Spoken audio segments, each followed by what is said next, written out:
ये बहुत सावधानी की बात है और जीवन में, सबके जीवन में एक बार ये प्रश्न खड़ा होगा। इसे सौभाग्य मत मान लेना, इसे प्रारब्ध मत मान लेना। प्रारब्ध से भोग का सानिध्य मिलता है, भोग क्रिया नहीं होती। भोग क्रिया अज्ञान से होती है। प्रारब्ध से सामग्री एकत्रित हो जाएगी, भोग का संयोग का वो सब प्रारब्ध रचना कर देगा, लेकिन क्रिया अज्ञान से होती है, क्रिया कामना से होती है। इसलिए कह रहे हैं, यदि राधा माधव के प्रेम रस में डूबने के मार्ग में उपासक चला तो उसके जीवन में एक बार ही सही पर ऐसा अवसर आएगा कि वो परस्पर विपरीत शरीर का भोग करने का प्रश्न माया खड़ा करेगी। आपको कह रहे हैं कि अगर नवयुवती है तो अपनी पुत्री जैसे होती है, ऐसे देखो, सुपुत्रीयति, अपनी पुत्री कितनी भी सुंदर जवान, ऐसा आता ही नहीं भाव में कि ये स्त्री है, आता ही नहीं है। जिनके आता है वो राक्षस ही हैं, मनुष्य तो है नहीं। नहीं तो घर में रहा जाता है, बड़ी बहन, परिवार के सदस्य, कहीं ऐसा आता है कि जवान बहन है तो जवान लड़की, ऐसा थोड़ी आता है। हंसते खेलते गले लगाते, कोई कहीं भाव ही नहीं रहता काम का।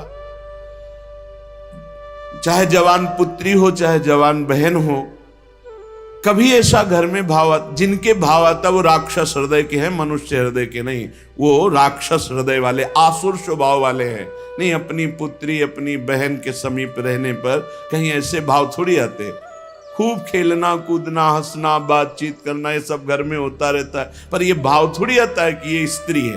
नहीं, वो मेरी बहन, वहां कोई गुंजाइश ही नहीं काम भाव की। तो बोले सगी पुत्री की तरह सब पुत्रियां दिखाई दें, अपने से बड़ी हैं तो बिल्कुल मेरी जैसे जननी वैसे। मातृयत्य परांगनाम, जैसे अपनी अम्मा के पास, मां के पास बैठे तो क्या भाव बिगड़ेगा? कुछ नहीं बिगड़ेगा। कैसा भी जवान लड़का हो, मां अपने ऐसे हृदय से लगा के दुलार करती है, समझाती है, बुझाती है, डांटती है। वहां काम भाव आता है क्या? मां के गले लगने पर, बहन के गले लगने पर काम भाव आता है क्या? बेटी को हृदय से लगाने पे काम। जब साधारण सांसारिक पवित्र भाव में काम नहीं आता तो तुम तो परम पवित्र भगवान के भाव वाले हो, तुम्हारे अंदर कैसे काम परास्त कर सकता है? मातृयत्य परांगना, ये आएगा प्रश्न जीवन में। पुरुष है तो स्त्री के प्रति, स्त्री है तो पुरुष के प्रति। साधक बहुत सावधान रहे, माया प्रश्न करेगी। घूमते रहते हैं माया के पार्षद, घूमती रहती है माया की पार्षदी। बहुत सावधान, जाके संग कुमति मति उपजय करत भजन में भंग, तजोरे मन हरि विमुखन को संग। बहुत कीमती जीवन है, सिद्ध बात समझ लो, संकोच की बात नहीं।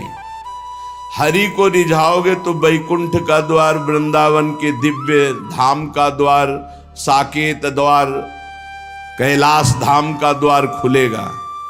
और जगत के शरीरधारी को रिझाओगे तो आखिरी द्वार वही है, मलमूत्र का, और कुछ नहीं। हमारी बात मान लो, संकोच करने की बात नहीं है। हम वहीं से पैदा हुए हैं और वहीं की आसक्ति से फिर दुर्गति को प्राप्त होंगे। खुली बात है, देख लो, दो ही आकर्षण है, बढ़िया से बढ़िया खाने को मिले, भोगने को मिले। शिष्णोदर परायण शास्त्र कहता है, शिष्ण और उदर। उदर रसेंद्री से संबंधित है, शिष्ण जनेन्द्री से संबंधित है। बस जनेन्द्री और रसेंद्री के भोगों में पूरा दिव्य मानव जीवन बर्बाद। श्रीपाद कह रहे, यदि राधा मुरलीधर के प्रेम में मगन होना है, बहुत सावधान। ये मत समझो कि माया कब किस रूप में कहां प्रश्न करती है। वो जननी है, वो अपने बेटे को पुष्ट करने के लिए कोई भी प्रश्न कर सकती है, लेकिन अपनी दृष्टि। महाप्रभु चैतन्य देव रुदन कर रहे हैं, हा गोविंद हा कृष्ण। दो वेश्याएं पहुंचती, एक कहती कितना ये रुदन कर रहे हैं, बोले मेरी जैसी नहीं मिली होगी इसीलिए ना। अभी देखो इनका रुदन बंद करते। वो क्या जाने कि जो हरि के आशिक है उनको हरि माया आकर्षित नहीं कर सकती। भगवान का एक विशुद्ध प्रताप बल भक्तों की रक्षा करता रहता है। वो जाकर के विनोदास्पद बातें करने लगी। महाप्रभु चैतन्य देव ने कहा, मां बस करुणा कर दो, श्री कृष्ण मिल। वो शब्द उनके हृदय में ऐसा चोट किया कि मैं इतनी नीच, ऐसे महापावन से ऐसी भावना की चरणों में गिर गई, मुझे क्षमा करो, क्या मेरा भी उद्धार हो सकता? कृष्ण कृष्ण कृष्ण। ऐसा नहीं कि किसी के जीवन में प्रश्न नहीं आता, प्रश्न आता है, पर जो ये भगवत कृपा से सावधान रहता है कि ये प्रश्न है, मुझे उत्तर देना है इसका। ऐसा नहीं कि प्रश्न के लपेटे में आकर के फिसल जाना है, प्रश्न है, उत्तर देना है, बहुत संभाल के उत्तर देना है। अपमान भी नहीं करना, क्योंकि ये वही आए हुए हैं जिनकी हम आराधना करते हैं। वो कुछ भी रूप, वो मोहिनी रूप भी तो धारण किए ना, वो कुछ भी रूप धारण कर सकते हैं। मेरे प्रीतम है तो बस उस समय प्रभु आप ही मेरी रक्षा करो, आप ही मुझे बचाओ। मातृयत्य परांगनाम, त्रुटि हो सकती है हमसे गलती हो सकती, कभी बलवान न बने, कभी पहलवान न बने इस विषय में। दैन्य और चरण छूना, ये दो बातों से बच सकते हो। चरण छू कि हे जगत जननी, हे अम्बा, कभी आपके प्रति मेरा। जिन उर्वशी जी ने बड़े बड़ों की बुद्धि को मोहित कर लिया, अर्जुन जी की बुद्धि को क्यों नहीं मोहित किया? क्योंकि जाते ही सीधे प्रणाम किया अर्जुन जी ने। जे ही उर्वशी का प्रवेश हुआ, देखा सो पंचांग प्रणाम किया और कहा, माता स्वागत है, आप पधारिए। आग लग गई, मैं किस लिए आए हूं और तुम मुझे क्या कह रहे हो? आज के बाद कभी माता शब्द उच्चारण मत करना। उन्होंने कहा, पुनः कहता हूं, कुंती माता से भी अधिक पूज्य मैं तुम्हें देखता हूं। कुछ नहीं बिगाड़ पाई उर्वशी जी, यहां तक कि साप तक दे दिया। पहली दृष्टि पड़ते ही या तो नव किशोरी जगदम्बा, लाडली जी की सहचरी, या मां, या अपना पवित्र भाव तुरंत आरोपित कीजिए। और स्त्री शरीर को लिखा है, भ्राता पिता पुत्र निज जैसे, मध्यम परपति देखै कैसे। भ्राता पिता पुत्र निज जैसे, बराबर का है तो सगा भाई। क्या सगा भाई को देखकर काम जागृत होता है? क्या अपने छोटे बेटे को देखकर काम जागृत होता है? क्या पिता को देखकर काम जागृत होता है? भ्राता पिता पुत्र निज जैसे। आवश्यकता पर बात करें, नहीं एकांत सेवन करें। बलवान इंद्रिय ग्रामो विद्वानम अपि कर्षति, शास्त्र आदेश करता है। पर उपासक को ये पक्का विश्वास कर लेना चाहिए कि मेरे जीवन में ये प्रश्न आएगा, आता है, आता रहेगा। अगर इससे निकल गए आगे तो यो राधा मुरलीधरांग कमल प्रेमैक मात्रियति। बहुत सावधानी की जरूरत है। देखो, कल वर्णन हुआ था, साधना में भय और प्रलोभन, ये दो चीजें भेजी जाती हैं। इनसे जो पास भी भगवान ही करवाएंगे। ये सत्संग सुनने को भगवान ही तो संयोग बना रहे हैं, ये भगवान ही तो प्रेरित करके आपको सुनवा रहे हैं। इसलिए सावधान। ये प्रश्न है, आपके पास 1 करोड़ रुपया जमा किया और आपका मन हुआ कि अरे मैं फंस गया क्या, तो 1 करोड़ यमुना जी में फेंक दो, मुक्त हो गए। लेकिन एक बार जीवन में फिसल गए तो उसकी पूर्ति नहीं होने वाली। हम कह रहे हैं अरबों रुपया एकत्रित हुआ, मन में आया सब छोड़ के भाग गए, राधा राधा राधा राधा, जो जहां वहीं छोड़ दिया, कुछ नहीं फंसे। लेकिन एक बार फिसल गए काम में तो उसकी पूर्ति कैसे होगी? वो तो नहीं होगा, वो तो चित्त पे संस्कार बन गया और आपका संयम भ्रष्ट हो गया। एक बार बालू का बांध टूट जाए तो दोबारा बांध बांधना बहुत कठिन बात है। एक बार योगी भ्रष्ट हो जाए, दोबारा योगी अपने योग पे आना भगवान के बल की बात है, दूसरी बात नहीं। जैसे बालू का बांध फूट जाए तो बांधना बड़ा कठिन है, ऐसे ये ब्रह्मचर्य, ये सतमार्ग, ये इंद्रिय निग्रह, ये बालू का बांध है, बहुत होश से। मातृयत्य परांगनाम स्थिर चरम सत्वम सुपुत्रीयति। बड़ा पवित्र भाव। और ये भाव जब अचानक संयोग हो जाए तब संयोग से बचने की पूरी वृत्ति रखे उपासक। जब तक कोई बहुत ऐसा संयोग की बात बन जाए कि बात करना ही है, तो उसके चरणों में दृष्टि रखते हुए, मुख की तरफ दृष्टि रखते हुए साधक कभी बात नहीं करते। नहीं, चरणों पर ऐसे दृष्टि रखते जी, प्रत्युत्तर कम शब्दों में और बस भाग ले। अपने को सूरवीर मत समझे। ये भगवान की प्रचंड मोहिनी माया का आकर्षण हमारे चित्त में बलात् हमारी निष्ठा को परिवर्तित कर देगा, यदि हम अधिक समय साथ रहें, अधिक समय बात करें, अधिक समय हंसी मजाक करें, तो हम फिसल जाएंगे। ये खाइयां हैं जिनसे हम भगवान को नहीं प्राप्त कर पाते और इनमें हम फिसल जाते हैं। बहुत ही सावधानी की जरूरत है। हमारी एक एक वृत्ति भगवान अंदर बैठे हुए देख रहे हो। उस जो जल रही वृत्ति काम क्रोध आदि को ना भोगने से, वो भगवान हिसाब आपको इतना आनंद प्रदान करेंगे कि रोते रहोगे। पर कुछ समय के लिए आपको अपने मार्ग में बहुत संभाल संभाल कर पग रखना है। अगर अपना कल्याण चाहते हो, सुंदर बुद्धि चाहते हो, भगवत मार्ग में अग्रसर होना चाहते हो, तो गोस्वामी तुलसीदास जी की चौपाई याद रखना। जो चाहे आपन कल्याणा, सुजस सुमति शुभ गति शुभ नाना, सो पर नारी लीलार गोसाई, तजौ चौथी के चंद की नाई। जैसे चौथ के चंद्रमा को देखने से कलंक लग ही जाता है, ऐसे ही जो पराई माता बहनों की तरफ ऐसी गंदी दृष्टि या बार बार मुख की तरफ देखना, तो हाव भाव आदि के द्वारा चित्त का आकर्षण होकर मलिन हो जाना स्वाभाविक है। जैसे चौथ के चंद्रमा को देखने से कलंक लगता है, ऐसे जो साधक अपना कल्याण चाहता है, सुमति चाहता है, शुभ गति चाहता है, उसे चाहिए कि चरणों की तरफ देखकर बात करे। ये जगत जननी जगदम्बा हैं, इनकी कृपा से हम परमार्थ पर विजय प्राप्त कर लेंगे। इनके प्रति हमें भोग्य बुद्धि, दोष बुद्धि, निकृष्ट बुद्धि का त्याग करना ही होगा, तब हम आगे बढ़ पाएंगे। गोत्रीयत्यति तर्जना दिशु महा, मित्रीयति द्वेषिषु।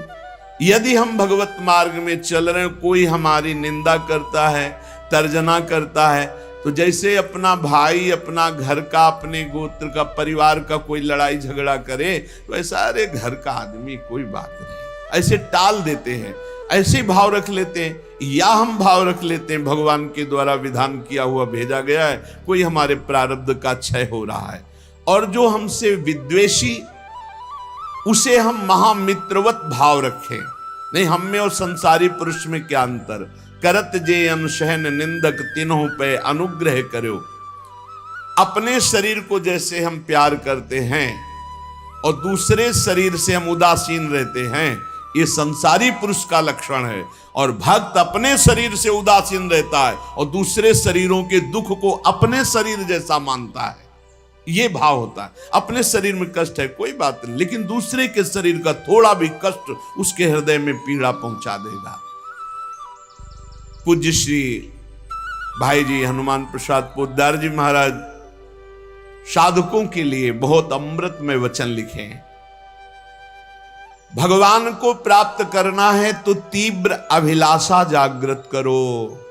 नाम जप से, सत्संग से, सदाचरण से, दूसरों की सेवा से, पवित्र शरीर, पवित्र मन, पवित्र विचार, पवित्र वाणी, तो परम पवित्र सच्चिदानंद भगवान की प्राप्ति की अभिलाषा साधु संग से निश्चित जागृत हो जाएगी। अन्य कामना जब उत्पन्न हो जाती है, तब भगवान की प्राप्ति की अभिलाषा नहीं हो सकती। भगवान ने कहा स्वयं कि जिसका चित्त भोगों ने अपहृत कर लिया है, जो भोगों में लगा हुआ है, जो भोग सामग्री संग्रह करता है, ऐसा व्यक्ति कभी निश्चय ही नहीं कर सकता कि मुझे भगवत प्राप्ति करनी है। भोगैश्वर्य प्रसक्ता नाम तया प्रहृत्य चेतसाम व्यवसायत्मिका बुद्धि समाधो न विधीयते। वो कभी भगवान की प्राप्ति की इच्छा ही नहीं कर सकता है। इच्छा ही नहीं होगी ऐसी बात नहीं। अगर साधु संग हो तो वो भोग आदि का त्याग करके भगवत प्राप्ति की इच्छा जागृत कर सकता है, पर जब तक भोगों में लगा रहेगा तब तक भगवत प्राप्ति की इच्छा ही नहीं होगी। अन्य कामना वाला भगवत प्राप्ति की इच्छा नहीं रखता। अनन्य कामना जिसकी है श्री भगवान से, उसके हृदय में इच्छा जागृत होती है, अब मुझे भगवत प्राप्ति करना है। जब भगवत प्राप्ति की इच्छा जागृत होती है तब भगवान के अनुकूल आचरण और प्रतिकूल आचरणों का त्याग, ये नियम लेना होता है। श्री कृष्ण अनुकूलेन प्रतिकूलस्य वर्जनम विसर्जनम। आज के बाद कभी शास्त्र विरुद्ध, धर्म विरुद्ध आचरण नहीं करूंगा, तभी आपके अंदर भगवत प्राप्ति की अभिलाषा जागृत होगी। इधर तो माला चला रहे हैं, पाठ कर रहे हैं, धर्म के कार्य कर रहे हैं, और पीछे फिर अधर्माचरण हो रहा है, तो वो अंधा बटे पड़ा चबाए, तुम्हारे हाथ में कुछ नहीं लगेगा। हमको संयम से रोकना पड़ेगा। जो धर्म, जो नाम जप, जो साधन कर रहे हैं, वो हमारा कहीं किसी पापाचरण में बह न जाए, कहीं किसी छिद्र से बह न जाए। हम अपने इंद्रियों को, मन को हम विचार के द्वारा, पवित्र विचारों के द्वारा उनको घेरे रहते हैं।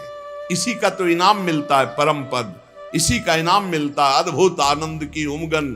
ना भय जन्म का, ना मृत्यु का, ना रोग का, ना शोक का, किसी भी तरह का कोई भी द्वंद्व प्रभाव उपासक के अंदर नहीं रह जाता। अनुकूलस्य, अपने इष्ट देव गुरुदेव के अनुकूल, और प्रतिकूलस्य विसर्जनम, प्रत्येक प्रतिकूल आचरण का त्याग। जब साधक ऐसा आचरण बहुत समय तक करता है तो उसके प्राणों में रुदन करने की इच्छा जागृत होती है और वो क्रंदन करने लगता है। रोते रोते उसके हृदय में विरहाग्नि जलाती है, और उसी विरहाग्नि को शीतल करने फिर भगवान को आना होता है, फिर उसे भगवत प्राप्ति हो जाती है। दूसरी बात, साधक जब इस मार्ग पर चलता है तो उसका स्वभाव होता है इधर उधर ताक झांक करना। ये कैसे चलता है? ये बहुत बुरी आदत है, ये बिल्कुल नहीं रखनी चाहिए। पर दोष दर्शन से सबसे बड़ा घाटा होता है कि हम जो दोष दूसरे में देखते हैं, देखने की चेष्टा करते हैं, वो दोष हम में जागृत हो जाता है। इसलिए साधक को इधर उधर ताक झांक करने वाला स्वभाव नहीं रखना चाहिए। छोटी छोटी बातें होती हैं जिनमें हम फिसल जाते हैं। हर साधक इस बात को समझ ले, परमार्थ में चलने पर इधर उधर ताक झांक, वो पड़ोसी बगल वाला साधक क्या करता है, अगर ये दोष दर्शन की वृत्ति रही तो ऐसे ही नीचे खड़े रहोगे, परमार्थ की ऊंचाई पर नहीं चढ़ पाओगे। इधर उधर ताकने वाला साधक लक्ष्य तक कभी पहुंच ही नहीं सकता। सिद्ध महापुरुषों के वचन है। साधक को चाहिए कि अपनी दृष्टि केवल अपने लक्ष्य पर रखते हुए, लक्ष्य हमारा क्या है? सर्वान वस्तुतया निरीक्ष परम स्वाराध्य बुद्धिर्मम, मेरे भगवान ही सब रूपों में, बस सारा नाटक वही कर रहे हैं। हमको ये नहीं देखना ये कमी इसमें साधक में है या कमी उस साधक, ये गुरु देखें या भगवान देखें, वो सुधार करें, हमारा ठेका नहीं है। हमारा ठेका है अपनी कमी देखना और भगवान को प्राप्त करना। सत्संग अपने लिए होता, दूसरों के ऊपर थोपने के लिए नहीं होता, दूसरों के दोष दर्शन के लिए नहीं होता, वो अपने मन को शासन में लाने के लिए सत्संग होता है। साधक जब इस दोष से आगे बढ़ता है, ये बहुत जोर का दोष होता है, जब इससे आगे साधक बढ़ता है तो उसके जीवन में प्रलोभन आता है। जब प्रलोभन से बचता है तो फिर भय आता है। बड़े बड़े भय आते हैं भक्तों के जीवन में। फांसी की सजा निश्चित हो गई, आग में जलाने निश्चित हो गया, जहर पिला दिया गया, क्या क्या। जब प्रलोभन और भय से भी आगे निकलता है तब दिव्य सिद्धियां, आकाश में उड़ जाओ जहां जिस लोक में, जब इनसे भी आगे निकल जाए, जीवित मर जाए उलट आप में समाया है दिलगिरी, एकदम खाक, तब भगवान की प्राप्ति होती है। वो संसार चक्र का भेदन करके सच्चिदानंद स्वरूप को प्राप्त कर लेता है। वैराग्य दो प्रकार का होता है, एक समल वैराग्य और एक विमल वैराग्य। सांसारिक प्रतिकूलता को लेकर जो घर त्यागा जाता है उसे समल वैराग्य कहते हैं। ये समल, मल का प्रयोग नहीं होना चाहिए। ये मल है वासना, कामना, रुपया, पैसा।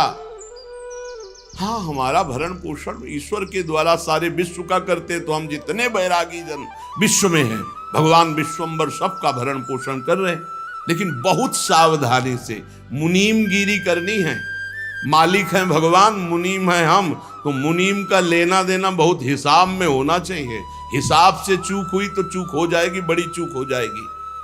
तो एक होते हैं वैराग्य लेते हैं ये देख करके कि अब नौकरी नहीं मिल रही, विवाह भी नहीं हुआ, खान पान की व्यवस्था, बाबा जी बन जाते हैं। जिंदगी नरक हो जाएगी तुम्हारी और दूसरों की बेइज्जती करवाओगे। कभी ऐसे बाबा जी नहीं बना जाता। बाबा जी बना जाता है, सब व्यवस्थाएं हैं, लेकिन अब मन नहीं लग रहा, ऐसा लग रहा है मुझे भगवान चाहिए। तब इसे विमल वैराग्य कहते हैं। अगर समल, ये जो समल वैराग्य है, इस समल वैराग्य को यदि विमल वैरागी मिल जाए तो वासना हट जाए और निर्मल मार्ग में चल पड़ेगा। ऐसा नहीं कि उसका कल्याण नहीं होगा, पर है बहुत गड़बड़। वैराग्य के दो रूप है, एक समल वैराग्य, एक विमल वैराग्य। समल वैराग्य होता है कि हर किसी न किसी विषय की अभाव स्थिति में बाबा जी बन जाना, वैरागी बन, बहुत खतरनाक, बहुत घटिया जीवन व्यतीत होता। बहुत घटिया हम शब्द में कह रहे हैं, लाख प्रकार से समझाओ उसको समझ में नहीं आता। वो केवल वासना की पूर्ति ऐसे लोगों के द्वारा बहुत अहित होता है संत समाज का, क्योंकि उनके अंदर कोई लक्ष्य भगवत प्राप्ति नहीं, कोई साधुता नहीं, और वेश साधुता का वो बहुत तरह से हानि करते हैं। और अब कहे तो संत ही जाएंगे क्योंकि वेश है, इसलिए बड़ा अपमान संतों का होता है। उनका लक्ष्य नहीं होता भगवत प्राप्ति, उनका लक्ष्य नहीं होता सतमार्ग, वो केवल वासनाओं की पूर्ति के। बहुत विचित्र होता है, ये भी सब देखा है। भ्रमण के समय भगवान बड़ी कृपा की तो सब भ्रमण में साधु पक्का हो जाता है। भूख प्यास, गर्मी सर्दी, मान गाली, मार पीट, सब कुछ सहना पड़ता है, सब सहना पड़ता है, उससे परिपक्व हो जाता है। तो जो किसी प्रतिकूलता को लेकर वैराग्य होता है, वो समल वैराग्य होता है। ये ज्यादा दिन नहीं, ये फंसे फंसाए, ये फंसी बिल्कुल फंस जाते हैं। मन जो है ये जब भगवान के लिए व्याकुल हो तब घर छोड़ना चाहिए। नहीं तो हम कह रहे हैं कि भले आप लेबरी करके जियो, लेकिन बाबा जी मत बनना। बाबा जी बनने के लिए एक केवल बात है, अब मुझे भगवान चाहिए। अब आपको कोई परास्त नहीं कर सकता त्रिभुवन में। ये बस बात तुम्हारे अंदर बैठ जाए, आप समझो केवल 2 वर्ष गुरुदेव भगवान 13, 14, 15 और इसके बाद पधार गए। अब पूरा जीवन अनाथ हो गया। अब हम किसके सहारे चले, कैसे चले? अब एक भारी विपत्ति, भारी अव्यवस्था कि हम पुत्र की तरह जिनकी गोद में बैठकर चल रहे थे वो तो अंतर्ध्यान हो गए। अब हमको कौन संभाले? उस समय श्री भगवान का जो तेज हमारे साथ था, हम आपको बताया जब हमारी समस्या आती थी तो संत और आकाश, ये 2 का सानिध्य हो जाता था। एकदम एक दिन 3 बजे सुबह तड़के नहा के से आकाश की तरफ कहा, गुरुदेव भगवान अभी तक तो हम निश्चिंत थे आपके बल पर, अब तो मुझे मार्ग भी पता नहीं कैसे चलना है, पूरा जीवन है, कोई साथी नहीं, किसी पर भरोसा नहीं। हमारा शुरू से किसी पर भरोसा नहीं था। भगवत प्रेरणा से, भगवत कृपा से एक हमारे दिमाग में बैठ गया था कि भगवान के सिवा, गुरुदेव के सिवा इस संसार में कोई सतमार्ग में नहीं चला सकता और गिराने वाला हो सकता है। इसलिए कभी हम किसी की सलाह नहीं मानी, कभी हम किसी से प्रश्न नहीं किया, कभी हम किसी की बात सुनने की चेष्टा नहीं की। जो बात गुरु जी ने कही थी उसी को घुमा घुमा करके बार बार उसी पे चलने की चेष्टा की। प्रेरणा आई, उतर जाओ गंगा की तीर पर और कभी किसी एक आश्रम में मत रुकना, बस भ्रमण करो। बस तुरंत मन में आया, बस सफीपुर घाट से कूद पड़े गंगा किनारे, एक गीता पूरा फिर ओ यहां तक वही सच्चिदानंद परम तत्व घुमा। अगर थोड़ा भी कुछ राग लेकर घर से निकलोगे तो फंस जाओगे। आश्रम व्यवस्था कई जगह भ्रमण में ऐसे प्रलोभन आएगी, यहाँ के महंत बन जाओ, अब ऐसे यहाँ। जब तक भगवत प्राप्ति नहीं तो राम काज की नहीं बिनु मोहि कहाँ विश्राम। शमल वैराग्य, ये प्रयास देखना चाहिए साधक को कि कोई वासना लेकर आए तो फटाफट उसका ऑपरेशन कर डालो गुरुजनों के सानिध्य में, सत्संग में, नहीं तो ये वासना कहीं ना कहीं फंसाकर चौपट कर देगी। किसी सांसारिक प्रतिकूलता को देख करके अनुकूलता पाने के लिए तो बाबा जी नहीं बन गया कोई, या अनुकूलता पाने के लिए वैराग्य का नाटक तो नहीं कर रहा। ये बहुत हानिकारक है, परमार्थ में आगे नहीं बढ़ने देगा। विमल वैराग्य जिसमें विषयासक्ति है पर वो विषयासक्ति को मिटाना चाहता है, वो तृष्णा रहित होना चाहता है, वो भगवत प्राप्ति करना चाहता है, वो कहीं विश्राम नहीं मानना चाहता, केवल भगवान की प्राप्ति। वो सूरवीर, ये महान योद्धा सातरत्य सातरत्य सा लोकांतर पार कर देगा, जीवन पार कर देगा, कोई नहीं इसे परास्त कर सकता। दुख दोष ये मिटाने के लिए हम भगवत मार्ग में आते हैं। देखिए, दुख दोष मिटाने के लिए हम भगवत मार्ग में आते हैं। जो उपासक भोगों का रागी होगा, सुख सुविधाएं हर्षित, ठाकुर को देखकर हर्षित होने का कब तुम्हारा भाव आएगा? मन अति हर्ष जनावन ते ही आज देखी हो परम से। अरे विश्व की हर संपत्ति चरणों में फेंक दी जाए तो भी ऐसे उधर देखने की इच्छा न हो। सुरपति नरपति लोकपति जिनके भावे घास रहे, परम आनंद में तज सब ही गए। सच्चिदानंद का आशिक और छोटी मोटी वस्तुओं में हर्षित हो जाए, ऐसा बुरा लगना चाहिए संसार की पद प्रतिष्ठा भोग सामग्री। जैसे तुम्हें कई अरब रुपया का संकल्प बनाया, तुम्हें 5 का नोट दिया जाए, ये ले 5 का, तो कैसा लगेगा? मानो थप्पड़ मारा। ऐसे अखिल कोटि ब्रह्मांड नायक चाहिए तो लोक परलोक के भोग तुम्हें विश्वत लगने चाहिए। ब्रह्मादिक के भोग सब विषम लागत ताई, नारायण ब्रज चंद की लगन लगी। कहीं राजी हो जाए, साधक सावधान, कहीं राजी नहीं। अपने को हर समय कसौटी में कसते रहो, कोई जान न पावे। सब सुविधा होने पर आप अपने को कसौटी में कसो। तुम शरीर नहीं हो, तुम मन नहीं हो, तुम इंद्री नहीं हो। कभी कभी पूरा दिन भूखे रह गए, कोई जान न पाया। और दिनचर्या में फर्क नहीं पड़ना चाहिए। दिनचर्या में फर्क पड़े तो तुम साधु नहीं। दिनचर्या में फर्क न पड़े और अपने आप को कभी ऐसे कभी ऐसे, और खूब भजन परायण। और जब एक समाहित चित्त हो गया, भजन से चित्त नहीं हटता, तो ये सब खत्म हो जाता है। फिर तो जो जैसे प्रभु रखे, जो ही प्यारो करे सोई मोहि भावे। पहले कसौटी में कसना चाहिए अपने आप को।